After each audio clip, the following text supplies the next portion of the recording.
voy a invitar a alguien que nos dirija en oración para comenzar. Arrancamos. Si hay un voluntario o... Adelante, ¿puedes orar? Gracias. Padre Celestial, te damos gracias en esta tarde por la oportunidad y el privilegio de poder estudiar tu palabra, Señor. Te damos gracias porque toda buena dádiva y todo don perfecto vienen de ti, Señor, desde la creación y hasta la consumación de los últimos tiempos, Padre. Te damos gracias por todo lo que tú nos provees, por la clase que vamos a aprender en este día. Te pedimos mentes y corazones dispuestos a aprender, Señor, a cuestionar nuestras dudas acerca de tu palabra y para ser también alentados, motivados, instruidos para poder enseñar también a otros y hacerlo con gracia, Señor, hacerlo de manera que te exalte y te glorifique a ti y ver cómo tu palabra apunta en los pasos hacia tu Hijo, Señor, en este día. Permítenos retener lo más que podamos de la información, pero como decía ayer el pastor, Señor, podamos también aplicar a nuestro corazón, aplicar a nuestras vidas este conocimiento que realmente transforme nuestro ser y que podamos ser de impacto en nuestras comunidades. Te alabamos y exaltamos por la oportunidad que nos da de estar aquí. Usa nuestro Maestro, Señor Jesús, y estás tú hablando por medio de tu palabra. En el nombre de Jesús te lo pedimos. Amén. Amén. José Portillo, y es un placer estar con ustedes. Y hoy vamos a ver Génesis. Vamos a ver este primer libro de la Biblia. Quiero ver si tengo mis notas correctas. Yo decía, esas ya las vi. Ok, aquí estamos. Vamos a ver Génesis. Y Génesis habla de la creación, habla del momento donde el hombre peca y entra la caída. Y inmediatamente vemos a un Dios que da promesa. Una promesa de que aunque el hombre ha pecado, Él va a restaurar a la humanidad. Así que cuando abrimos Génesis, abrimos el camino que conecta nuestra historia cristiana a la vida de Abraham, a la vida de un Dios que ha estado trabajando en medio de su comunidad desde el principio. El Señor le dice a Abraham en Génesis 12:1, vete de tu tierra, a la tierra que yo te mostraré. Con este llamado inicia la historia de lo que vendría a ser el pueblo de Israel. Dios llama, Dios va a guiar a su pueblo por caminos que ellos mismos nunca habían esperado. Pero en esta jornada siempre van a encontrar una realidad. La gracia del Señor abunda. La gracia del Señor siempre llega primero. Su llamado llega y luego somos invitados a creer en Él. Génesis no es solamente un archivo de información que podemos decir, sí, yo conozco a Adán y a Eva, pero es memoria viva. Y es algo muy relevante para nosotros porque en sus páginas la iglesia aprende que nuestra identidad como pueblo del Señor no nace de una estabilidad humana perfecta, pero nace cuando Dios llama a gente a venir en pos de Él. Entonces Dios llama y a pesar de que la gente va a tener que pasar por movimientos, tensiones y cambios, el Señor llama y es su voz y su llamado que traen estabilidad a la vida cristiana. Entonces, como líderes, nosotros tenemos que reconocer una realidad. La cultura siempre va a estar empujándonos a creer de una manera o de otra. Pero la palabra del Señor siempre nos va a recordar que la historia comienza cuando Dios habla. Él es el que dice, hágase la luz y se hace. Entonces, Él es el que agarra el polvo de la tierra y forma al hombre. Si nosotros queremos entender todo lo que el Señor está haciendo, necesitamos ser hombres y mujeres que corren a Génesis a entender lo que Dios ya estaba haciendo. Porque es en Génesis donde vamos a escuchar la primera palabra que sostiene el universo. Dios dice en la nada, hágase, y el universo es creado. Es ahí también donde vemos cuando el hombre peca, que Dios va a hablar la palabra de la promesa que trae la oportunidad para que una humanidad que ya está perdida por el pecado encuentre la salvación. Vemos en Génesis 12:3 que Dios le habla a Abraham, le dice, en ti serán benditas todas las familias de la tierra. Dios siempre va a darnos un llamado más grande que el que nosotros podemos hacer. Porque Él no nos está llamando a hacerlo en nuestras propias fuerzas. Él nos está diciendo, yo voy a cumplir esto por medio de ti. Así que cuando abrimos Génesis comenzamos a ver que Dios comienza a pactar con el hombre cosas que el hombre no puede hacer en sí mismo. Entonces Dios da pactos que Él va a traer el cielo a la tierra. En Génesis 9, 8, 17 vemos que Dios le dice que Él va a hacer algo en esta tierra, aunque el mundo se merece ser destruido por su pecado. Piensen en el arca de Noé. Dios da la promesa que va a preservar la creación para que ahí en medio del mundo donde hay lágrimas porque han venido debido al pecado, ahí Dios va a salvar a un pueblo. Así que nosotros somos llamados a entender Génesis y aprender a cuidar a nuestro pueblo desde el momento que la raíz de la fe comienza, y comienza en Génesis. Ya no tenemos que predicar solo para sostener gente frágil, los tenemos que invitar y traerlos a ser discípulos de Dios que conozcan desde Génesis. Entonces vamos a comenzar viendo un panorama general de Génesis esta noche. Y lo primero que vamos a ver es que Génesis significa origen. Es la puerta de entrada a toda la Biblia. Es el libro donde Dios no solo revela cómo comienza el mundo, sino que también cómo comienza la historia. Dónde Dios ve la historia. Y la historia comienza con Dios. Es en el principio que Dios en la nada habla. Es en el principio donde Dios ya tiene un plan diseñado cuando el pueblo va a pecar. Para los líderes como nosotros, estudiantes, el venir a Génesis tiene que venir a ser el fundamento en el que vamos a construir. Si no entendemos Génesis, si tenemos dudas del primer libro de la Biblia, todo nuestro edificio se va a construir inclinado. Entonces necesitamos conocer cuáles son los movimientos y las divisiones del libro de Génesis. Quiero ver si puedo cambiar mi slide aquí. Sí. Vamos a dividir y pensar en Génesis en dos partes. La primera es capítulo 1 al 11. Cuando vemos los primeros 11 capítulos, tenemos que darnos cuenta que aquí estamos viendo un panorama desde lejos. Vemos el mundo y vemos toda la humanidad. Es aquí donde la Escritura va a darnos las respuestas más antiguas que encontramos en el corazón humano. ¿Quién es Dios? ¿Quiénes somos nosotros? ¿Qué salió mal? ¿Por qué hay pecado? ¿Habrá todavía esperanza si vivimos en un mundo tan frágil? En estos capítulos, del capítulo 1 al 11, vemos en los primeros dos capítulos la creación. Dios trae orden, belleza y bondad donde no había nada. Dios crea y nosotros ahora somos invitados, cuando comenzamos a abrir Génesis, a conocer a un Dios creador. ¿Quién es capaz de traer transformación a nuestras vidas? El que puede crear. Génesis 1, capítulo 1 y capítulo 2 nos hablan de ese Dios que trae orden, belleza, crea todas las cosas. Te vas al capítulo 3 y las cosas comienzan a cambiar. Es la entrada del pecado. El pecado irrumpe como una fractura universal. Dios ha creado todo y lo ha creado bueno, y el pecado entra en el capítulo 3. Y el pecado busca separarnos del plan perfecto de Dios. Pero es ahí donde Dios tiene una respuesta. Es ahí donde Él va a depositar, como lo vamos a ver muy pronto, la primera promesa. De que Él va a restaurar lo que el hombre, debido a su pecado, ha quebrado. Entonces el mundo cae en Génesis 3. ¿Y qué sucede? ¿Cuál es el fruto del pecado? Cuando vemos Génesis 4 al 6, vemos violencia y corrupción. Las consecuencias del pecado que ha entrado es que el pecado solo nos hace capaces de multiplicar el mal. No nos hace capaces de multiplicar el bien. Y lo vemos.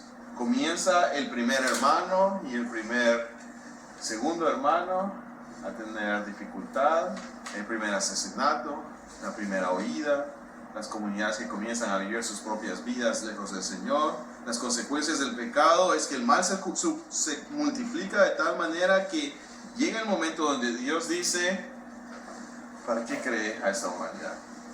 Y el diluvio viene. Del capítulo 6 al capítulo 9, lo que vemos es Dios va a buscar limpiar a su propia creación va a limpiarla de todos aquellos que están viviendo en pecado. Ahí en medio de un mundo inundado en pecado, Dios también desea extender un plan redentor. Dios quiere que aquellos que están poniendo atención se den cuenta que a pesar de que todos se merecen morir, Dios va a preservar familias. Y lo vemos en Génesis 6 al 9. Dios va a preservar la familia de Noé. Pero después sucede que la comunidad continúa viviendo en multiplicación de pecado. Aunque Noé y su familia han sido salvadas y la comunidad va a comenzar a llenar toda la faz de la tierra, la semilla del pecado está ligada al corazón humano. La arrogancia va a buscar construir grandes torres, la torre de Babel. Se van a comenzar a jactar de sus logros. Ahí Dios nuevamente va a tener que responder. Pero Él ya ha prometido que no va a destruir toda la tierra. Entonces, lo que Él va a hacer algo que la comunidad inmigrante conoce muy bien. El Señor va a comenzar a sacar pueblos de sus propias ciudades. El Señor va a comenzar a desplegar gente para que el pecado no continúe siendo multiplicado como lo iba a suceder.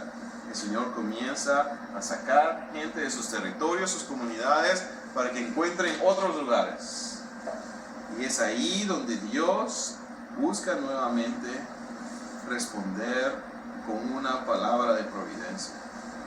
En nuestra fe reformada vemos esos primeros 11 capítulos con tres pilares importantes. Si pensáramos en los primeros 11 capítulos, cuando leemos a los reformadores y la teología reformada, vamos a darnos cuenta que siempre se afirman por lo menos tres cosas aquí en los primeros 11 capítulos. Y la primera es que Dios reina por su palabra. Nada existe al azar. Cada acto del Creador es soberano, es intencional, es bueno. Número 2, el ser humano es creado a la imagen de Dios. Dios no desea destruir al ser humano. El hombre está roto por su pecado y le es más fácil multiplicar más pecado. Le es más fácil multiplicar más fracturas. Le es más fácil multiplicar el mal. Aunque Dios sigue sentado en su trono, el hombre cree estar en su trono. Entonces, Dios reina, pero el hombre cree que ellos reinan. Esas son dos realidades que entendemos en el mundo reformado. Y la tercera es que el Señor siempre va a mover su gracia antes de darnos su ley. El Dios soberano que reina, un mundo en pecado que cree que reina, Dios va a extender su gracia antes de darle su ley. En medio del juicio, Dios preserva, Dios promete, Dios mantiene una línea de esperanza. En Génesis 3:15 escuchamos: un día se levantará de la simiente de la mujer alguien que va a ser capaz de destruir la cabeza de la serpiente. Entonces los reformadores decían decir de estos primeros 11 capítulos que aún incluso antes de Abraham comenzamos a ver el hilo rojo del pacto de Dios, donde Dios promete que Él va a redimir, que Él lo va a hacer por medio de una familia del pacto. Entonces, la segunda mitad de Génesis lo podríamos ver ya no como un macro, ya no estamos hablando de la creación del mundo, ahora estamos hablando de una familia. Los capítulos 12 al 50 comenzamos a ver que Dios es el creador, Dios está en control, el mundo está lleno de pecadores y Él está buscando trabajar para que su gracia sea extendida. ¿Y cómo lo va a hacer? En el capítulo 12 al 50 vemos que Dios va a trabajar por medio de la familia de la promesa. En este segundo movimiento, la relación de Dios con el mundo es más íntima. Ya no vamos a estar viendo este gran panorama de como el gran escenario de todo el mundo. Vamos a ver un escenario más pequeño. Dios nos invita a no estar viendo todas las naciones. Es como si Dios nos está invitando a ver una pequeña casa, una pequeña tienda en el desierto. Ahí comienza la visión del capítulo 12 al 50. El Señor desea que nos enfoquemos en una familia. Pero comenzamos con una familia que todavía no es familia. De la inmensidad del cosmos, de los primeros 11 capítulos, nos invita a ver la vida familiar dentro de esta pequeña tienda en el desierto. Aquí en esta segunda mitad de Génesis vemos la belleza del pacto. El Dios de lo inmenso también se acerca a lo pequeño. Entra en una relación personal con el hombre. Y es aquí donde encontramos a Abraham. Del capítulo 12 al 25, el hombre, Abraham, es llamado a creer en lo imposible. Aunque es muy viejo, aunque no había conocido a Dios, Dios le habla y le dice: vete de tu tierra y de tu parentela a donde yo te voy a enseñar. A pesar de que su edad es avanzada, le está diciendo: tú serás el padre de todos los que van a ser mis hijos. Entonces nos damos cuenta, Dios está trabajando ahora por medio de una familia. Le habla a Abraham, su hijo viene después, Isaac. En Génesis 21 al 27, él nace como el hijo del milagro. Aunque sus papás son incapaces de tener hijos, él nace como el hijo del milagro. Él es el portador de la promesa. Y aunque él no lo entendía, Dios ya había hecho un pacto con su padre. Aunque él no sabía qué estaba sucediendo, Dios ya había constituido que este joven Isaac también iba a ser un patriarca de la fe. Después nace su hijo. Génesis 25 al 36, nace el engañador. Un joven que cree saber lo que puede hacer y conquistar lo que él quiere hacer en sus propias manos. Dios lo va a transformar por su gracia. Y este hombre va a luchar con Dios y va a recibir un nuevo nombre. Aunque él no sabe el pacto increíble que el Señor está estableciendo para redimir a su pueblo, Dios lucha con él y le cambia su nombre. Él ya no va a ser Jacob, él ahora va a ser Israel. Y ahora él va a ser el que lleva el nombre del nuevo pacto, de la nueva familia de Dios. Él es ahora Israel. Y es ahí donde encontramos a José. Génesis 37 al 50. Génesis termina enseñándonos que aún en la jornada de la familia de Dios, en el proceso de una familia venir a ser un gran pueblo, el sufrimiento siempre va a ser parte de la jornada. Pero el Señor va a utilizar el sufrimiento y lo va a convertir en salvación para otros. Génesis nos muestra un mundo donde la humanidad siempre, debido al pecado, está introduciendo caos en cada esquina. Pero el caos nunca logra derrotar el plan de Dios. Una y otra vez, la gracia de Dios se está extendiendo a un pueblo que peca, pero la gracia de Dios comienza rápidamente a combatir la multiplicación de su pecado, y lo que fue roto, Dios lo convierte como un vehículo de vida. Así es como termina Génesis 50:20. Lo que el enemigo ha hecho para mi mal, Dios lo va a utilizar para mi bien. Entonces, cuando comenzamos a ver esta perspectiva grande de Génesis, nos damos cuenta que es esencial que nos demos cuenta que Dios está trabajando sí en lo macro. Él es el control de todo, pero Él va a trabajar con individuos y familias. Y ahora en el proceso que el Señor los está entrenando a ustedes, eso trae esperanza a nuestras vidas. Porque si ustedes le permiten al Señor que Él trabaje en sus vidas, entonces el plan de Dios está siendo llevado y está siendo edificado. La historia del pacto la encontramos en el libro de Génesis. Dios toma la iniciativa. Él crea donde no había nada. Él tiene una respuesta cuando pecamos. Y Él va a sostener la relación con los individuos que son incapaces de cumplir lo que Dios desea de ellos. Ellos van a necesitar su ayuda. Una de las cosas que Génesis prepara es que va a comenzar a preparar los temas que vamos a ver en los siguientes libros. Vamos a ver que aquí en Génesis están las semillas que van a florecer en el Éxodo, en Levítico, en Números y en Deuteronomio. Es aquí donde nos damos cuenta que Dios habla, que Él llama, que Él actúa y que Él va a sostener. Nos vamos a dar cuenta que la humanidad que tropieza siempre es llamada a recibir esperanza, y Dios va a tener misericordia de ella.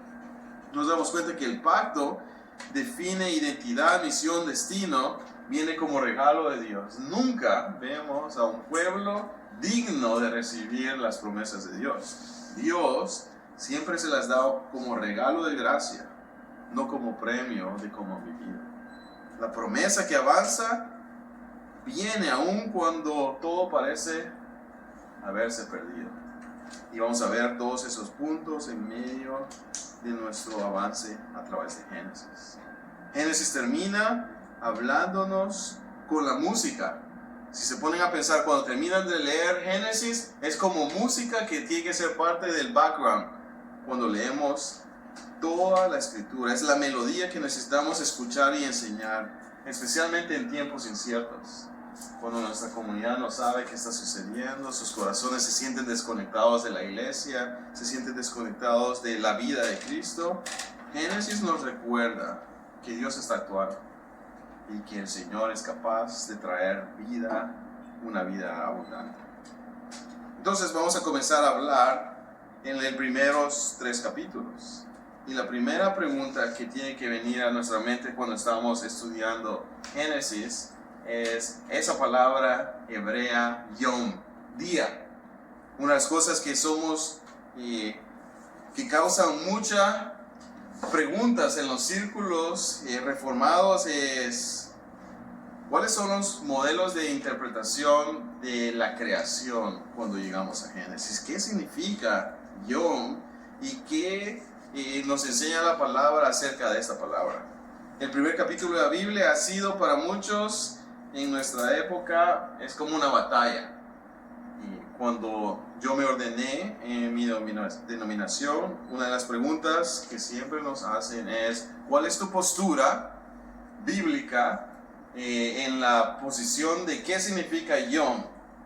¿Cuál es tu interpretación de los días de la creación? Entonces, para muchos es un lugar donde la gente quiere batallar. Para muchos es como una trinchera donde tenemos que defender esta postura. Pero yo les quiero invitar a que escuchemos en la palabra del Señor y que la palabra del Señor nos informe. Sin embargo, muchos de nuestros jóvenes van a hacer preguntas que van a escuchar, ¿no?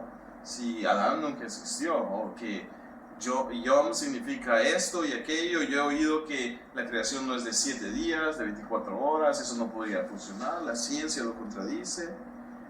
Génesis 1 no fue escrito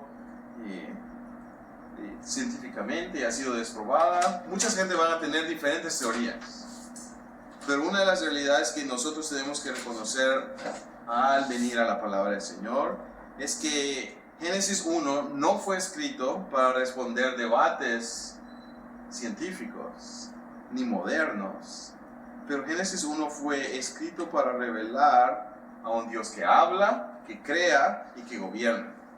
La palabra Yom significa 3 potenciales cosas. Y es una palabra hebrea sencilla que habla de tiempo, pero hay 3 significados. El primero es un día común, 24 horas, así como este reloj que está aquí. Y una de sus traducciones es cuando la creación dice que Dios creó en 6 días. Esos días son 6 días consecutivos de 24 horas.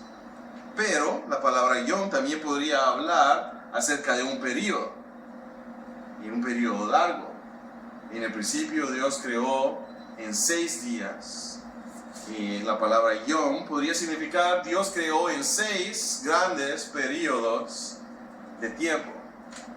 Pero otra manera de leer en la palabra Yom podría ser un marco literario y decir, no, aquí el Señor no quiere que pienses en minutos, en segundos, en horas. Dios está dando un lenguaje literario. En un día me gustaría ganarme la lotería. Eso es una manera de pensar lo literario. Yo no estoy diciendo un solo día me gustaría ganarme la lotería. Un día, en algún momento sucedió esto. Esa podría ser otra manera donde cómo se lee esta idea tan profunda. Pero nos damos cuenta que Génesis utiliza aún la palabra día con un poco de flexibilidad. Génesis 1 utiliza la frase y hubo, tarde y mañana para crear un ritmo solemne, para hablar como litúrgicamente que Dios creó un ritmo de construcción de días. Pero Génesis 2:4 usa yom para referirse a todo el periodo creativo. En el día que Dios creó los cielos y la tierra, ahí no están hablando de un solo día, está hablando de un periodo de tiempo. Entonces la palabra de Dios nos podría indicar que esta palabra tiene diferentes matices y que nos llevan a mirar el tema de la creación de diferentes maneras. Pero si nos vamos a estudiar la teología y la historia de la iglesia reformada, nos damos cuenta que han habido 4 posiciones históricas que se han aceptado como ortodoxas en la historia de la iglesia reformada. La primera es que hemos visto que estos 6 días de la creación son 24 horas. Cada día corresponde a un día común y sus horas son de 24 horas y 7 días a la semana. La ventaja de ver la palabra del Señor desde una postura súper básica de 24 horas y 7 días a la semana es que todo lector que agarra la Biblia no se confunde, saben de qué estamos hablando. Eso significa que cuando leen el primer día se creó esto, su imaginación, su contexto les dice en un solo día. Eso sucedió en la mañana y en la tarde y fue un día bueno. El reto que muchos le encuentran a esta día literal de 24 horas es que dicen, pero en Génesis 1:3 dice que había luz, pero en Génesis 14 al 19 se creó el sol y la luna. Entonces la pregunta que ellos se hacen, que levantan esa pregunta, es ¿cómo había luz antes de que hubiera sol y luna? Es una pregunta. La siguiente es días de edad, o una tierra vieja o un mundo viejo. Días de edad larga. Muchos dicen que cuando estudiamos algunos padres de la iglesia, algunos creían de esta manera. Cada día representaba un periodo prolongado de tiempo. Podría ser una semana, podrían ser 100 años, podrían ser miles de años. La ventaja para ellos, especialmente en el siglo XVIII y XIX, y muchos teólogos les gustaba esta idea porque podía dar espacio para que estos nuevos descubrimientos tecnológicos y científicos pudieran dar un poco de explicación. Entonces la ventaja era que no tenían que decirle a la ciencia, ustedes están equivocados. Pero el reto es que, lamentablemente, al crear ese espacio, le permitían a muchas agendas de la evolución o de otros puntos científicos tratar de informar la fe cristiana. Aunque muchos decían, sí, pero si hablamos de largos periodos de tiempo, podemos ser amigos con la ciencia. El problema es que también le dan la oportunidad a la ciencia a definir cosas de las escrituras que la ciencia nunca ha sido llamada a ver. Entonces, esa es los días de edad larga. El otro es el marco literario. No estamos hablando de días, y los días solo están organizados literalmente en 2 triadas. Los primeros 3 días, Dios está hablando de que Él formó. Y los siguientes 3 días, estamos hablando de que Dios llenó. Si ustedes ven los días de la creación y ven qué está creando en el día 1, normalmente te das cuenta que Dios está creando los contenedores. Y en el día 5 está creando las criaturas que viven en ese contenedor. Se creó los cielos y la tierra, en el día 5 está creando las aves. Si el día siguiente está creando el mar, en el día 6 está creando los peces. Entonces, muchos han dicho, hey, la ventaja de ver el marco literario es que reconocemos que hay una estructura artística intencional del escritor que nos está comunicando algo hermoso acerca de la capacidad de Dios en crear. El problema de solo ver el texto de un marco literario es que corremos el riesgo de convertir la historia en poesía y olvidarnos que Dios nos está dando instrucciones a través de la palabra del Señor que son veraces, que son historias, que son hechos factibles, y podríamos decir, no, eso es poesía. No tenemos por qué hacer esas cosas. El último es los días análogos. Esos días escriben la obra creativa desde la perspectiva de Dios. Ellos están diciendo, bueno, nuestros ojos son incapaces de saber lo que Dios estaba haciendo. Y los días de la creación no están hablando de días humanos, están hablando de esos días que solo le pertenecen a Dios. La ventaja es que dicen, bueno, si se acuerdan, el otro versículo dice que un día para Dios es como 1000. Entonces significaría que esos días son días de Dios y no tienen nada que ver con nosotros. ¿Se apagó? Ahí estamos. Estas 4 posturas han sido parte de la tradición reformada, interesantemente, porque todas afirman una realidad. La Biblia es inspirada por Dios. La creación es una realidad histórica y la centralidad de la palabra es fiel. Pero, ¿qué confiesa nuestra fe? Si se van a estudiar su confesión de fe de Londres de 1686, se van a dar cuenta que 40 años antes se escribió la del Westminster, la confesión de fe. Y las dos confesiones afirman esa realidad, que dice, Dios creó el mundo en el espacio de 6 días, pero ¿sabes qué no dice la confesión de fe? Ni la de Westminster, ni la de Londres, no dice qué tipo de días estamos hablando. Le dieron mucha flexibilidad a la comunidad. Vamos a ver, no quiero dejarlo, está pispiliando. Ahí estamos. Lo que sí sabemos es que nosotros podemos confiar en la palabra del Señor. Cuando vemos las voces reformadas de ayer y hoy y nos ponemos atención a lo que ellos creyeron y a lo que nosotros somos invitados a creer cuando hablamos de esos días. Yo creo que está flojito. Por atrás. Ahí está.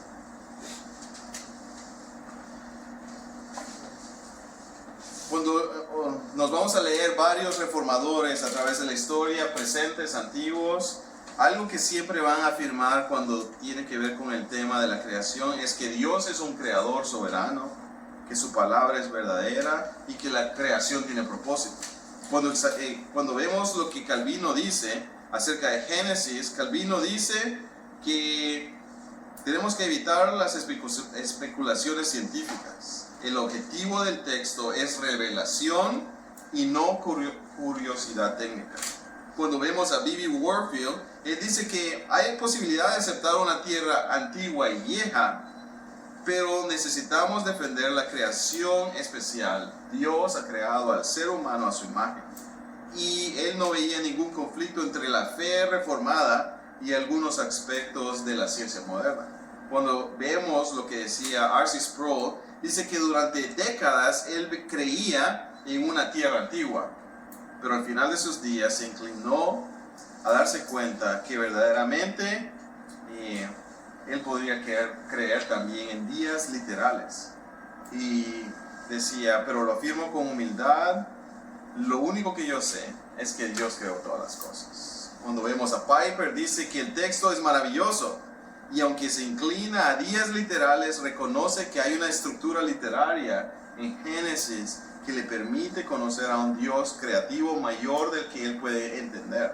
MacArthur habla que tienes que creer en 24 horas, 7 días humanos. Pero cualquier otra postura arriesga la autoridad del texto. Él habla de la necesidad de defender los 7 días y los 24 horas.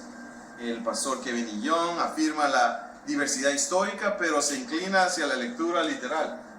Tim Keller, todos están hablando de una realidad. Necesitamos creer que Dios ha creado todas las cosas, que su palabra es fiel y que si el Señor no nos ha puesto más detalles, no nos tenemos que estar peleando por ellos. Nuestro llamado no es pelear guerras, pero proclamar con claridad una realidad espiritual. Génesis 1 no pretende responder preguntas científicas, pero pero sí nos abre una ventana para saber qué es lo que Dios está buscando de su pueblo. Él habla y Él crea todas las cosas.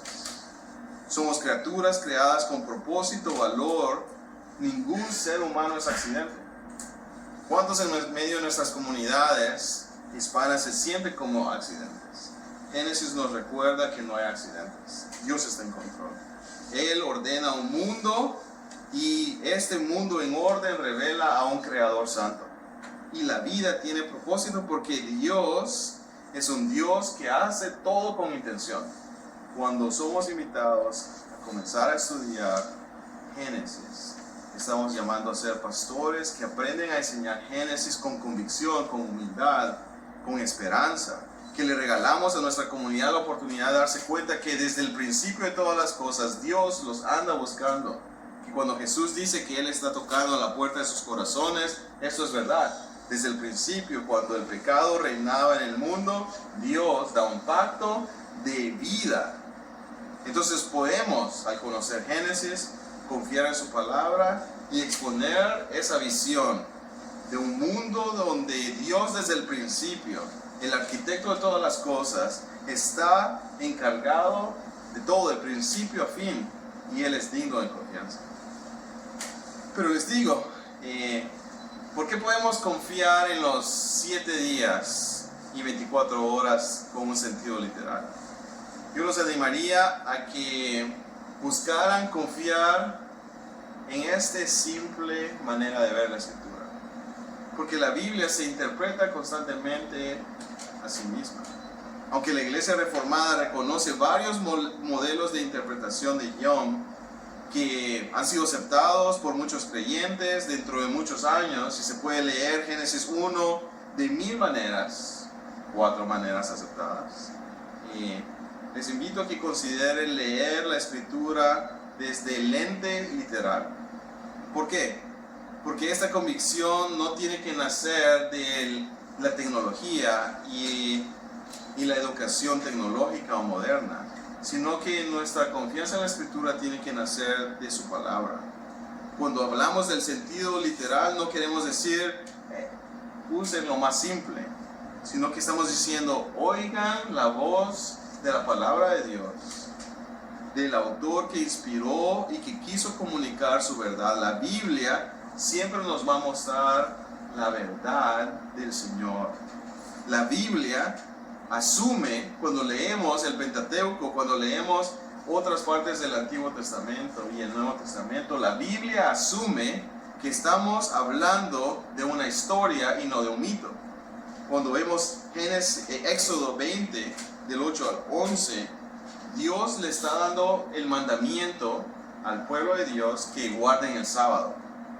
¿Y qué palabras utiliza el Señor para animar al pueblo a guardar el sábado? Les dice, la creación sucedió en 6 días.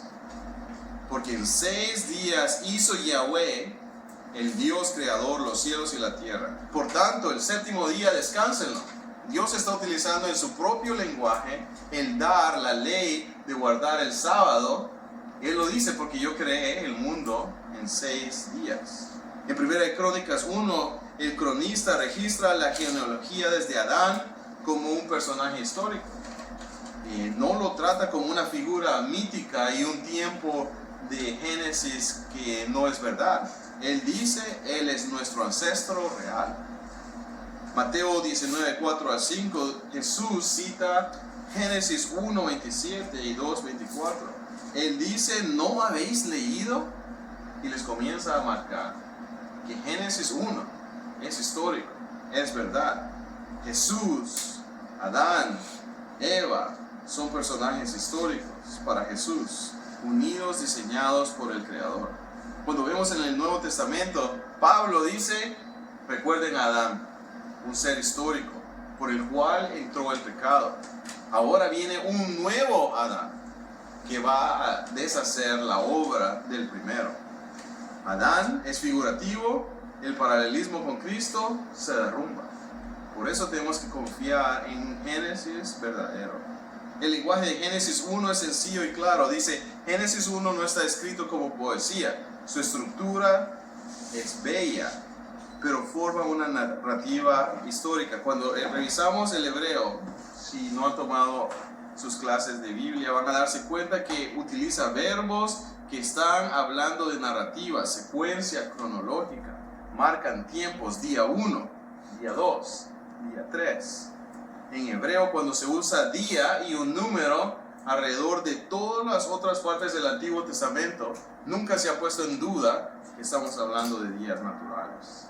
Cuando se habla del patrón de la tarde y de la mañana, estamos hablando de algo natural, no simbólico. El domingo, el último día de la creación, es el único día donde no se termina con mañana y tarde. Ese día es más simbólico. Entonces el patrón que vemos en Génesis 6 veces siempre nos invita a pensar algo simple.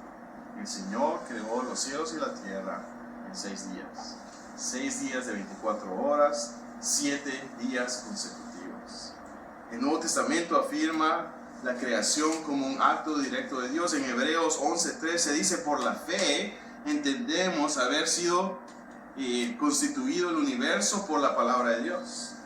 Aquí no estamos ofreciendo ningún otro macro alternativo en Hebreos. Simplemente afirmamos que la creación ha sucedido por medio de la palabra de Dios como un evento real. ¿Alguno de ustedes ha oído diferentes posturas de la creación en sus diarios vivir, en alguna lectura?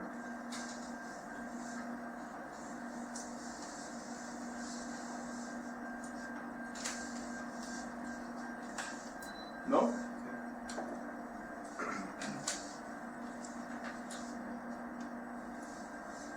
Juan 1:1 al 3 dice: el Verbo creó todas las cosas. Nada fue hecho sin él. No hay alegoría. Estamos oyendo la realidad de lo que ha sucedido. Colosenses 1:16 al 17 dice que Jesús es el agente de la creación, el que sostiene todo. Pablo habla de tronos, dominios, habla de principados y potestades. No es lenguaje poético. La escritura nos marca, nos apunta: crean en la creación, el punto importante de la vida. Entonces es importante que nosotros protejamos la doctrina de la creación, que Dios ha creado todas las cosas así como su palabra lo dice. Si nosotros comenzamos a dudar acerca de la creación, lo que comienza a suceder es que comenzamos a perder lo literal que se encuentra en Génesis 1, 2 y 3. Por ejemplo, si comenzamos a dudar de que verdaderamente Dios es capaz de crear todo lo que vemos, aunque la ciencia lo niegue, en 6 días, comenzamos a crear fracturas acerca de lo que leemos en Génesis 1, 2 y 3. ¿Y qué sucede en los primeros capítulos? Oímos acerca de la doctrina del pecado y de la promesa de la redención. Si la creación es figurativa, ¿qué vamos a hacer con la caída, con el pecado? Pablo dice en 1 Timoteo 2, 13 y 14: porque Adán fue formado primero, después Eva. Él está hablando de secuencia, está hablando de que Dios operó exactamente como Génesis 2 lo ha hecho. En Romanos 5 dice que Adán cayó, y porque Adán cayó, vamos a necesitar a Jesucristo. Sin la caída de Adán es simbólica, entonces el Evangelio rápidamente pierde su significado. Entonces los reformadores insistieron en la historia que somos llamados a leer la Escritura de una manera clara y simple. Su palabra da testimonio a los que la leen de que la palabra es verdad. Calvino decía que Génesis acomoda esa grandeza de Dios al entendimiento humano. Cuando leemos Génesis, Dios se comunica con el más simple, no educado cristiano, que puede abrir la palabra y al leerla la va a entender. Porque Dios es un Dios que trabaja de esa manera. Simplifica el texto de sus riquezas para que su pueblo le conozca. Así como un niño recibe las palabras de su padre, nosotros somos llamados a recibir el mensaje de la creación de nuestro Padre. No con especulación ni filosofía, sino como una historia revelada. La Reforma nos enseña a leer la Biblia con dos principios. Número uno, la Escritura interpreta la Escritura. Cuando vamos a través de la Escritura nos damos cuenta que la Escritura afirma 6 días. Dios creó. Adán es histórico. Génesis 1 no presenta señales ni simbolismos visionarios, presenta actos de un Dios que crea con autoridad y orden. Y una pregunta que nos tenemos que hacer: ¿qué gano con escuchar esto de la creación y los días? ¿Qué gano con leer Génesis literalmente? Lo que ganamos es una hermosa confesión de una vida que pone su confianza en el Señor. Podemos decir, Dios es capaz de crear cuando nada existe. Decimos, la historia comienza en sus manos, no en las mías. El mundo no nació por accidente, hay propósito. Aunque hubo caída en el jardín, y es verdad, Dios desea redimir a su pueblo y se mete en la historia para que haya un pueblo que le conozca. Entonces somos llamados a predicar Génesis literalmente. Somos llamados a confiar en Dios y saber que Dios está trabajando en la historia para transformarla. Que Él no desea que nuestra comunidad quede destruida. Aquí les doy unos minutos para que agarren su siguiente pedazo de pollo y café. ¿Les parece? Y puedan ponerse de pie y hacer unos ejercicios.